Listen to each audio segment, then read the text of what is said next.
কি গো গিন্নি, তোমাকে কতবার করে বলার পরেও আজ তুমি ডাল ভাত রান্না করলে? তোমাকে কতবার বলা লাগে এক কথা, শুনি আমি। কি জ্বালা! আমি যাই কিছুই রান্না করি না কেন, রান্না যতক্ষণ ভালোই লাগে না তাহলে বাইরে হোটেলে খেয়ে আসতেই তো পারো নাকি? হ্যাঁ, আরে, আমার চাঁদের মতো সুন্দর বউটার মন মেজাজ এত খারাপ কেন? কি হয়েছে তোমার, বলো আমায়। পিরিত যেন একেবারে উথলে উঠেছে। এতই যখন পিরিত, তাহলে বিয়ে করে বাড়ি আসার পর থেকেই তো বলছি তোমার এই মাটাকে এই বাড়ি থেকে বিদায় করো। আমি একা একা সংসার করব। আমার সংসারে অন্য কারো হস্তক্ষেপ চাই না। আমার কথা কি শুনেছো তুমি একবারও? আরে বউ, তুমি তো জানোই আমার বাবা অনেক আগেই মারা গেছে। মাকে যদি এখন বাড়ি থেকে তাড়িয়ে দিই, কোথায় যাবে বলো তো? আর আমার হাতে তো অত টাকাও নেই যে মাকে আলাদা বাড়ি করে দেব। তাছাড়া মা তো তোমায় যথেষ্ট সাহায্য করে।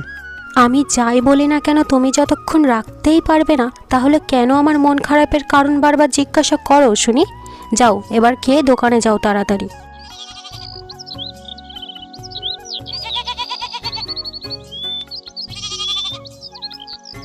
ঠাকুমা, ও ঠাকুমা, তোমাকে না কত করে বলেছি আমি ছাগলকে খাবার খাওয়াবো, তুমি আমাকে খাওয়াতে দেবে, তবুও তুমি প্রতিদিন আমায় না বলে ওকে খাইয়ে দাও কেন ঠাকুমা? আজকে আমায় একটু খাওয়াতে দাও না গো। দাদু ভাই, তুই এখন অনেক ছোট, বড় হয়ে নে, তারপর আমি নিজে তোকে খেতে দিতে বলবো, কেমন? না হলে কখন তোমার কোথায় লেগে যাবে, তাই না? চলো দাদু ভাই, তুই তো কেলে বাড়ি আসলি, এবার তোকে ভাত খেতে দিই, কেমন? ও ঠাকুমা, আমার না এখন ভাত খেতে ইচ্ছা করছে না, তুমি আমাকে একটু মিষ্টান্ন করে দাও না গো, প্লিজ প্লিজ ঠাকুমা।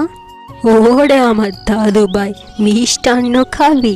আমি এক্ষুনি তোকে করে খাইয়ে দিচ্ছি, কেমন? এরপর মায়াদেবী তার নাতিনির জন্য মিষ্টান্ন রান্না করতে থাকে। তখনই পাশের ঘর থেকে তার ছেলের বউ আসে।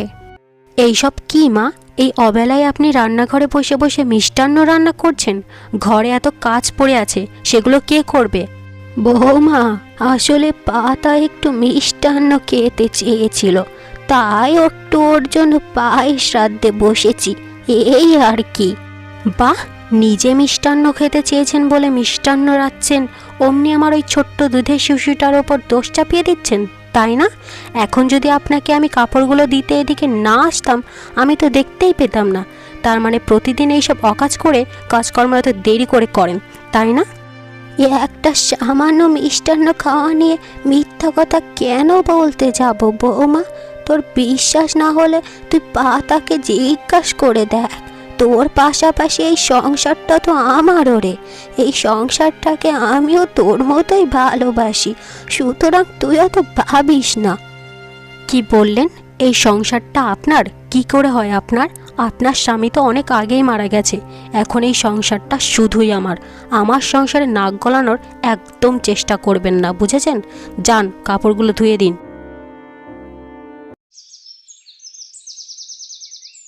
কিরে, তোকে তো কাল রাতে এবিসিডি মুখস্থ করতে দিয়েছিলাম, এবার বল এবিসিডি, শুনবো আমি এখন।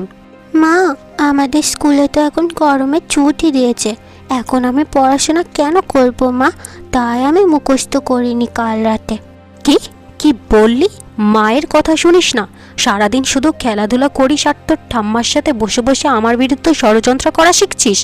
আজ যদি তোর পিঠে ছাল না তুলি, দেখ কি করি। মা, মা মেরো না মা, আমি আর করবো না এমন। মা, ও মা, সাথে কথা বলতে যাবি? এ কি, পাতার কান্নার আওয়াজ ভেসে আসছে না? মনে হচ্ছে বৌমা মারছে, দেখি তাড়াতাড়ি যাই গিয়ে। এ কি বৌমা, মেয়েটাকে মারছো কেন? মেরো না গো ওকে আর। আহা, আমি তো ভুলেই গেছিলাম, এই সংসারে নাক গলানোর জন্য আপনি তো সারাদিন বসেই থাকেন। পড়াশোনা না করলে নিজের মেয়েকে এখন শাসনও করতে পারবো না। বাচ্চারা ছোট থাকতে পড়াশোনা নিয়ে একটু আমার করেই, তাই বলে কি মারতে হবে নাকি? ভালোবেসে বুঝিয়ে বললেই তো হয়ে যায়। বৌমা, মেরো না গো ওকে, আমার যে খুব কষ্ট হয় ওকে মারলে, তুমি আর মেরো না। এখন কি আপনার কথায় আমার নিজের মেয়েকে মানুষ করতে হবে নাকি? আজব ব্যাপার স্যাপার তো। আপনাকে এতবার না করার পরেও আপনি কেন আমার সংসারে বারবার নাক গলান? আপনি কেন ভুলে যাচ্ছেন এটা আমার সংসার, আমার মতোই সব কিছু হবে এখানে। হ্যাঁ রে বৌমা, আমি তো ভুলেই গেছিলাম, এটা তো আমার সংসার নয়। ক্ষমা কর মা, ক্ষমা কর আমায়। সকাল গড়িয়ে দুপুর হয়ে গেল, আজকে তো তেমন একটা খরিদ্দারও আসছে না। এদিক দিয়ে পেটের মধ্যেও খিদেই চু চু করছে। যাই, বাড়ি গিয়ে দুপুরের খাবারটা খেয়ে আসি এই সুযোগে। পাতা মা, আজকে হঠাৎ পড়তে বসেছিস? আর তোর চোখ মুখ অমন দেখাচ্ছে কেন রে মা? কি হলো তোর? বাবা, ও বাবা, তুমি বলো না, গরমের ছুটির দিন কি কেউ পড়তে বসে? মা আমাকে পড়ার জন্য আজকে অনেক মেরেছে বাবা, অনেক। আহারে মা আমার, এত আদরের মেয়েকে লতা মেরেছে? তোমার মাকে আমি বকা দিয়ে দেবো শোনা। কেমন? তা তোর মা কোথায় রে? লতা, এই লতা। আমার মতো এরকম সুন্দরী রূপবতী মেয়েকে বাবা যে কী মনে করে এমন একটা বাড়িতে বিয়ে দিল কে জানে। একটা ভিখারির চেয়ে কম না আমার স্বামী। দুবেলা ঠিকমতো আমাকে একটু সাজার জিনিসপত্রও এনে দিতে পারে না, তারপর ঘাড়ের উপর জুটেছে ওই শাশুড়ি। সব দিক থেকে জ্বলে পুড়ে যাচ্ছি আমি। কি গো বউ, সেই কখন থেকে তোমায় ডাকছি, তুমি কি আমার ডাক শুনতে পাচ্ছ না নাকি? আরে তুমি হঠাৎ এই ভর দুপুরে করে বাড়ি কেন? তোমার তো এখন কাজে থাকার কথা। আর বলো না বউ, আজ সকাল থেকেই দোকানে তেমন একটা খরিদ্দার নেই। অনেক খিদে লেগেছে পেটে, তাই ভাবলাম বাড়ি থেকে কটা খেয়ে দিয়ে নিয়ে এরপর আবার দোকানে যাব না হয়। খরিদ্দার নেই, খরিদ্দারের আসতে কতক্ষণ শুনি? এই যে তুমি বাসায় ঢং মেরে চলে এলে, এই ফাঁকে যদি দোকানে খরিদ্দার এসে ঘুরে যায় ক টাকা লোকসান হবে ভেবে দেখেছো তুমি? এমনিতেও তো বেকারের মতো কয়েকটা টাকা কামাও, এর মাঝেও তোমার আবার অত কিসের আরাম শুনি? এক্ষুনি দোকানে ফিরে যাও, যাও, এক্ষুনি যাও তুমি। আহা বউ, আমি তো বললামই আমি খাবারটা খেয়েই চলে যাব, আমার যে খুব খিদে লেগেছে। আমার কথাই শেষ কথা। দোকানে গিয়ে ওখান থেকে দুটো রুটি কলা খেয়ে নেবে। এরপর থেকে খিদেই মরে গেলেও দুপুরে বাড়ি আসবে না, বুঝেছো তুমি? এরপর গোবিন্দ না খেয়েই বাড়ি থেকে বেরিয়ে যায়। এ কি, ছেলেটা তো এই বাড়িতে এলো, আবার এই না খেয়ে চলে গেল, কি হলো কে জানে।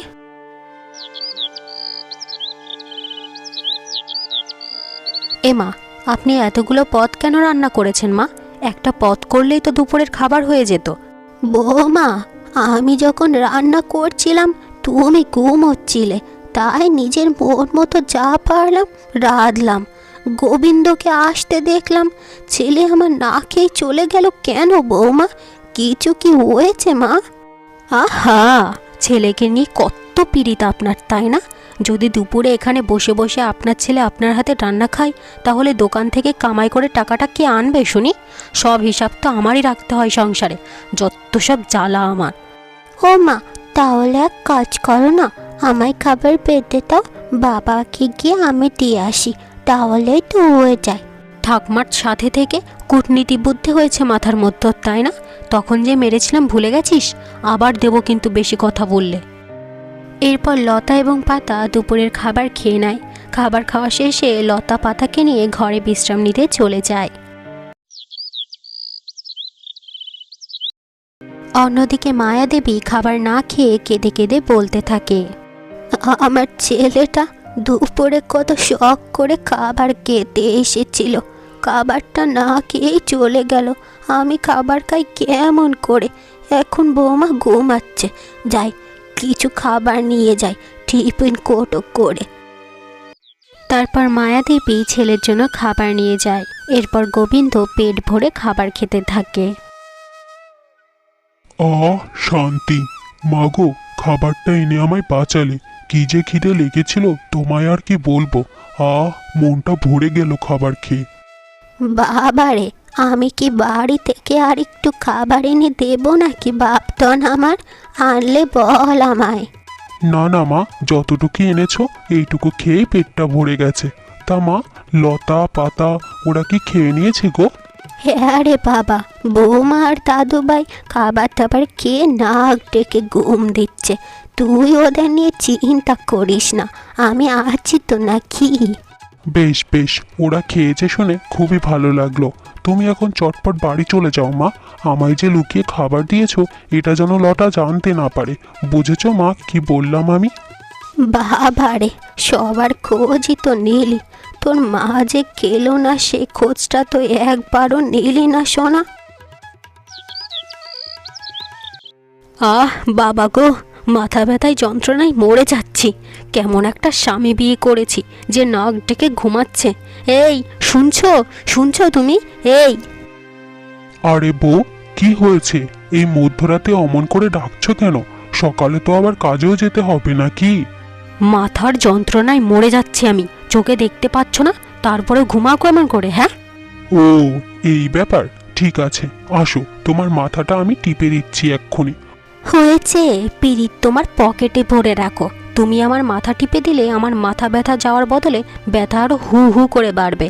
যাও, তোমার মাকে গিয়ে ডাক দাও, সে টিপে দেবে। মা, ও মা।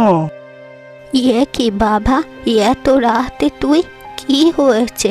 সব ঠিক আছে তো? হ্যাঁ, আর বলো না মা, হঠাৎ করেই লতার মাথা ভীষণ ব্যথা করছে। তুমি একটু আমার সাথে চলো না, ওর মাথাটা টিপে দিবে। নিশ্চয় বাবা, তুই যা, আমি এক্ষুনি তেল নিয়ে আসছি। এরপর মায়া দেবী তার ছেলের বউয়ের মাথা সারা রাত ধরে টিপে দেয়।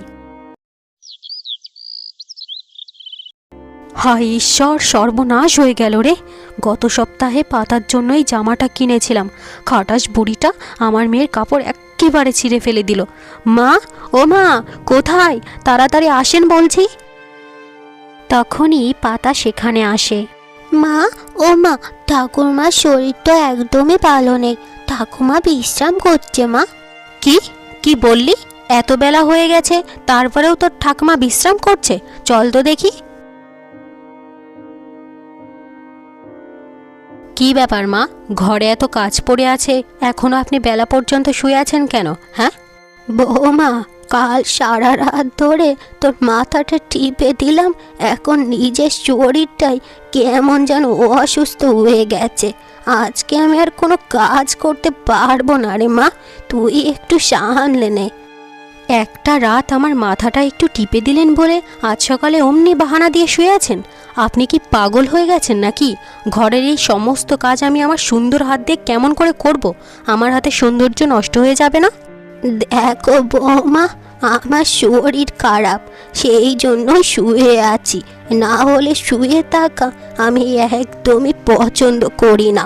তাছাড়া তুই তো সব সময় বলিস এটা তোর সংসার, তাহলে একটা দিনের জন্য নিজের সংসারের দায়িত্ব নিতে এত জ্বালা বাড়ছে কেন শুনি?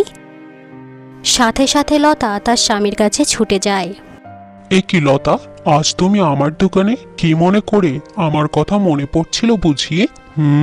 হ্যাঁ, সব সময় তোমার এত মস্ত করা আমার ভালো লাগে না। আমার মাঝে মাঝে মনে হয় আমি গলায় দড়ি দিয়ে মরে যাই। আমার আর সংসারের বোঝা সহ্য হচ্ছে না। আমি আর তোমার মায়ের অত্যাচার নিতে পারছি না, বলে দিলাম, পারছি না নিতে। হয় তোমার মা এই বাড়িতে থাকবে, না হয় আমি থাকবো। কিন্তু কি হলো বউ, মা কি করেছে তোমার সাথে? বলবে তো আগে আমায়, না কি? আর কি বলবো তোমায়? তোমায় বললে কি আদৌ কোনো কিছু কাজ করবে তুমি? তোমার মা কাল রাতে আমার মাথায় একটু টিপে দিয়েছে বলে আজ আমায় এতগুলো কথা শোনালো। বলল সে নাকি সংসারের একটা কাজও করবে না, তার নাকি শরীর খারাপ।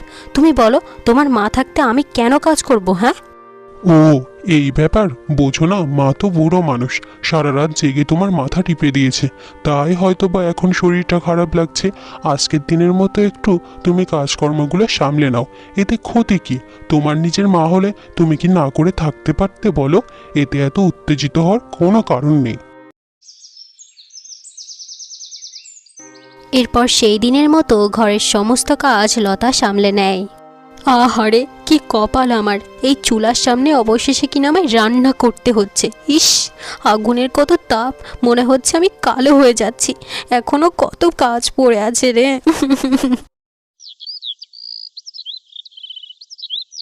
একটু পর লতা কাপড় ধুতে ঘাটের পাড়ে যায়।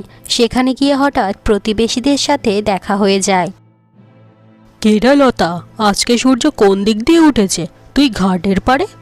আর বলিস না রূপা, কাপড়গুলো এত ময়লা হয় না, তাই এগুলো ধুতে আসলাম, এই আর কি। তা তুই কেন আসবি? তোর বাড়ির সমস্ত কাজ তো তোর শাশুড়ি করে দেয় সখী। আর বলিস না, কাল রাতে আমার মাথাটা একটু টিপে দিয়েছিল বলে বুড়িটা আজকে সেই বাহানা দিয়ে শুয়ে রয়েছে, বুঝেছিস? ঘরের সমস্ত কাজ আমার করা লাগছে এখন। ইস, কি বলছিস? এটা কিন্তু কোনো ভালো লক্ষণ নয়। আমরা যখন নতুন এসেছিলাম তখন কিন্তু এইভাবেই আমাদের শাশুড়িরা বাহানা দিয়ে কাজ করাতো। হ্যাঁ, আর এখন দেখ রোজ রোজ আমাদেরই সব কাজ করা লাগে। এখন থেকেই ধরি শক্ত করে ধর, না হলে কদিন পরে দেখবি তোকে দিয়েই সব করাচ্ছে। বুঝেছিস সখী, আমরা কিন্তু তোর ভালো চাই। হ্যাঁ রে, তুই ঠিকই বলেছিস। আমি বোকার মতো বুড়ির সমস্ত কাজ করছি, আর ওই বুড়ি আরামে ঘুমাচ্ছে। এটা আমি হতে দেব না হতে। এরপর লতা তার শাশুড়ির ঘরে জল ঢেলে দেয়। বুড়ি নিজে ঘুমিয়ে ঘুমিয়ে আমায় দিয়ে কাজ করানো, তাই না? এবার বুঝবি কত ধানে কত চাল। কিছুক্ষণ পর মায়াদেবী ঘুম থেকে উঠে বিছানা থেকে যখনই নামতে যাবে তখনই জলে পিছলে পড়ে যায়। মা, তোমার তো বয়স হয়েছে, সেটা ভুলে গেলে চলবে? একটু দেখে শুনে চলতে হবে তো, নাকি? বড় কিছু যদি হয়ে যেত তখন? বাবারে, আমি তো ঘুম থেকে উঠে নামছিলাম, হঠাৎ ঘরে জল ছিল, পা পিছলে কি যে হয়ে গেল কিছুই বুঝতে পারলাম না। ঘরে তো জলই বা কি করে আসলো কে জানে। এই সব কিছুই ন্যাকামো, খুব ভালো করে জানি আমি। জল ফল কিচ্ছু ছিল না, আবারও শুয়ে থাকার বাহানা। তখনই ছোট্ট পাতা সেখানে আসে। বাবা, ঠাকুমা সত্যি কথা বলছে, মা মিথ্যা কথা বলছে। ঠাকুমা পানিতে পিছলে গিয়ে পড়ে গেছে, সেই সমস্ত জল মা ঠাকুমার গলে ঢেলে দিয়েছে। আমি নিজের চোখে দেখেছি বাবা। তবে রে হতচ্ছাড়া, মায়ের নামে মিথ্যা কথা বলতে লজ্জা লাগছে না? ঠাকুমার পক্ষ নিয়ে কথা বলিস এই বয়স থেকেই? লতা, আর একটা কথাও আমি তোমার মুখ থেকে শুনতে চাই না। আমার মাকে তুমি পছন্দ করো না আমি জানতাম, তাই বলে এতটা? ছি ছি ছি ছি! এক্ষুনি আমার মার কাছে ক্ষমা চাও তুমি। বিকাল থেকেই গ্রামের মাঝে ভীষণ ঝড় তুফান চালু হয়। গ্রামের সমস্ত মানুষ যার যার বাড়িতে ফিরে যাচ্ছিল। 10 মাস 10 দিন তোকে পেটে ধরেছি, কত কষ্ট করে পেলে পুষে বড় করেছি, আর আজ কিনা তোর বাবার সামনে তোর ঠাকুমার পক্ষ নিয়ে মায়ের বিরুদ্ধে হয়ে কথা বললি? ছি ছি ছি ছি! তোর মতো মেয়ে কিনা আমার পেটে ধরেছিলাম। আমার ভুল হয়ে গেছে মা, আমার আর মেরো না, আমি আর কখনো করবো না, আমি আর কখনো করবো না। না না না না না না, এই ভুলের এত সহজে তো ক্ষমা হবে না। সারা রাত তুই এই ঝড় তুফানে বাড়ির বাইরে থাকবি, এটাই তোর আসল শিক্ষা। ভিতরে যদি ঢুকতে চেয়েছিস দেখবি তখন আমি কি করি। এ কি বৌমা, পাতা দিদি ভাই কোথায়? ওকে তো দেখছি না। হ্যাঁ বউ, পাতা কোথায়? দেখছি না কেন ওকে? আর বলো না, তোমার মেয়ে বায়না ধরেছে বন্ধুর বাড়ি যাবে, তাই ওর বন্ধুর বাড়িতে গিয়েছে। কিন্তু বৌমা, এই ঝড় তুফানে রাতে দিদি ভাইকে বাড়ির বাইরে যেতে দেওয়াটা কি ঠিক হলো? আশ্চর্য তো, বাড়ির বাইরে কোথায় গিয়েছে? বন্ধুর বাড়ি গিয়েছে বললাম না? নাক গলানোর অভ্যাসটা গেল না আপনার, তাই না? আর কত নাক গলাবেন আপনি? হ্যাঁ মা, পাতাকে নিয়ে তোমারও তো চিন্তা করতে হবে না। লতার চেয়ে বেশি খেয়াল পাতার আর কেই বা রাখতে পারে, তাই না বউ? ঠিক বলেছি না আমি? হয়েছে হয়েছে, এখন আর আমার পক্ষ নিয়ে কথা বলতে হবে না। তখন তো মায়ের জন্য আমায় যে ঝাড়া ঝাড়লে, সেই সব কথা মনে রেখেছি আমি। অন্যদিকে ছোট্ট পাতা ঝড় তুফান আর বৃষ্টিতে শীতে কাঁপতে থাকে। খাওয়া দাওয়া সেরে নির্দয়লতা তার স্বামীকে নিয়ে ঘুমিয়ে যায়। তার সন্তান যে ঝড় তুফানে বাড়ির বাহিরে, সেটা নিয়ে তার কোনো চিন্তাই ছিল না। অন্যদিকে মায়াদেবী তার নাতির চিন্তায় ঘুমাতে পারছিল না। বৌমা তো বলল দিদিভাই বন্ধুর বাড়িতে গিয়েছে, তারপরেও জানি না দিদিভাইয়ের জন্য মনের ভিতরটা কেমন কেমন করছে, কিছু বুঝতে পারছি না। অন্যদিকে সময়ের সাথে সাথে ঝড় তুফান আরও বাড়তে থাকে। ছোট্ট পাতা ভয়ে কাঁদতে থাকে। ঠিক তখনই আকাশ থেকে মস্ত বড় একটি বাজ পাতার উপরে এসে পড়ে। সঙ্গে সঙ্গে পাতা মাটিতে লুটিয়ে পড়ে যায়। পরের দিন সকালে সবাই পাতার এমন অবস্থা দেখে কান্নায় ভেঙে পড়ে এবং সঙ্গে সঙ্গে পাতাকে শহরের মস্ত বড় একটি হাসপাতালে নিয়ে আসা হয় এবং সেখানে তাকে ভর্তি করা হয়। তার অবস্থা খুবই খারাপ ছিল। ডাক্তার বাবু, আমার মেয়ের কি অবস্থা? আমাদের মেয়েটা বাঁচবে তো? ডাক্তারদের অনেক চেষ্টার পরে আপনার মেয়ের জীবন ঝুঁকি কমানো গিয়েছে, কিন্তু দুঃখের সাথে জানানো যাচ্ছে যে আপনার মেয়ের একটা চোখ নষ্ট হয়ে গেছে। 24 ঘন্টার মধ্যে চোখের ব্যবস্থা না করতে পারলে সে চিরতরে অন্ধ হয়ে যাবে। সো আপনাদের হাতে টাইম অনেক কম, ইটস আর্জেন্ট। ডাক্তারবাবু, আমরা কোথা থেকে চোখ জোগাড় করব? দয়া করে আপনার কাছে কোনো উপায় থাকলে বলুন। অ্যাকচুয়ালি আমাদের কাছে উপায় আছে, সেভাবে করতে নিলে আপনার প্রায় 25 থেকে 30 লক্ষ টাকা খরচ হয়ে যেতে পারে। কি বললেন ডাক্তারবাবু, এত টাকা খরচ হয়ে যাবে? তার মানে কি আমার মেয়েকে আমি টাকার অভাবে সুস্থ করতে পারবো না? সে অন্ধ হয়ে যাবে। খাটাস মহিলা, তোর জন্য আজকে আমার মেয়ের এই অবস্থা হয়েছে। তোর জন্য আজকে আমার মেয়ে অন্ধ হবে।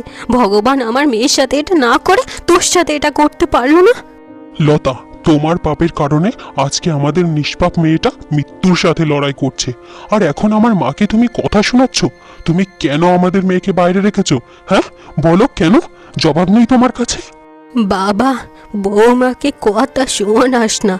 এরকম অবস্থায় একটা মায়ের মনে কেমন লাগতে পারে সেটা আমি জানি।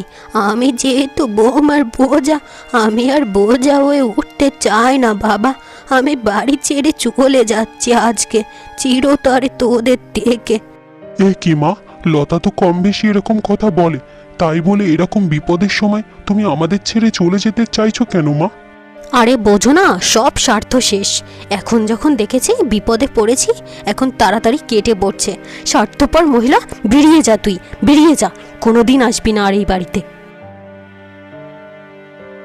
হ্যাঁ গো গোবিন্দর বাবা, তুমি যখন বিয়ে করে আমায় এই বাড়িতে এনেছিলে, তুমি আমায় বলেছিলে কোনোদিন জানি আমি এই বাড়ি ছেড়ে না যাই, কিন্তু আমি যে আজ তোমার এই কথাটা রাখতে পারলাম না গো। আজ আমার বিদায় নিতে হচ্ছে। মনে হচ্ছে তোমার কাছে চলে আসার সময় হয়ে গেছে গো, আমার হয়ে গেছে। এই তো সেই দিনের কথা। আমার মা, তুই কত ছোট ছিলে এই ছবিটাতে, আর আমি আজকে নিজের হাতে তোকে কি করে দিলাম। পাতা মা, আমার তুই সুস্থ হয়ে যা, তাড়াতাড়ি বাড়ি ফিরে আয় মা। তখনই গোবিন্দ দৌড়ে তার ঘরের দিকে আসে। এ কি, তুমি আমার দৌড়ে কেন আসছো? আমার পাতা ঠিক আছে তো? বলো বলো না। ডাক্তার মশাই ফোন দিয়েছিল, বলেছিল এক্ষুনি তাড়াতাড়ি আমাদের হাসপাতালে যেতে হবে। ডাক্তারবাবু, এই সব কিছু কি করে হলো? কে আমাদের মেয়েকে চোখ দিল? আমরা তো কিছুই বুঝতে পারছি না। দয়া করে বলুন ডাক্তারবাবু, চুপ করে থাকবেন না। গোবিন্দবাবু, রিল্যাক্স, আমি সব বলছি। একজন সদ্বৃদ্ধা এসে নিজের একটি চোখ দিয়ে আপনার মেয়েকে সাহায্য করেছে। এটা খুবই ভালো যে উনি সঠিক সময়ে এসেছে, না হলে। বৃদ্ধা? কোন বৃদ্ধা? আমাদের দুকুলে তো তেমন কোনো আত্মীয় স্বজন নেই, তাহলে কে করলো আমার এত বড় উপকার? এই কেবিনের পরের কেবিনেই সেই বৃদ্ধা অ্যাডমিট আছে, কাইন্ডলি সেখানে গিয়ে দেখে আসবেন। সঙ্গে সঙ্গে তারা কেবিনের দিকে যেতে থাকে। সেখানে গিয়ে গোবিন্দ তার মাকে দেখে আকাশ থেকে পড়ে। লতাও অবাক হয়ে যায়। তার মানে বাড়ি ছেড়ে চলে যাওয়াটা ছিল মায়ের একটা বাহানা। আড়াল থেকে মা নিজের চোখ দিয়ে আমাদের মেয়েকে বাঁচালো গো। হায় ঈশ্বর, আমি কত বড় নিষ্ঠুর, ক্ষমা করো আমায়, আমি কত ভুল করেছি।